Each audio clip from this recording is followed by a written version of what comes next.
Plus 2 first year accounting petty cash book system of petty cash book. तो आज आम petty cash book रे system of petty cash book रे ordinary system of petty cash book देखिबा। In this system an advance is given to the petty cashier as per his needs.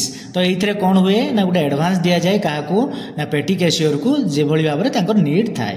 The amount of advance and period of advance may not be a fixed one or a fixed amount may be advanced at a regular intervals irrespective of the amount actually spent। तो कौन होता है ना एठी कौन गोटे fix period न थाए बा फिक्स अमाउंट न थाए गोटे अमाउंट दिया जाई थाए सही अमाउंटटा कौन कराई थाए ना रेगुलर इंटरवल रे दिया जाई थाए एवं जतिक दरकार एक्चुअली अमाउंट जतिक दरकार सेतिक दिया जाए एवं स्पेंड हुए एही चले मास को मास।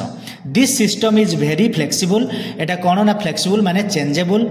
Under this system the amount with petty cashier may not necessarily be same in the beginning of each period. तो यही सिस्टम रे एटा जरूरी नुहे कि सबु मास समान अमाउंट दिया जिवो। को मास जदि अधिक दिया गला को मास भी कम दिया जाय परिबो according to the spending time बा स्पेंड करिवार सिस्टम अनुसार कोन करा जिवो ना जतिको चाहिबे सेतिको देई पारिबे कम बेसी करि पारिबे।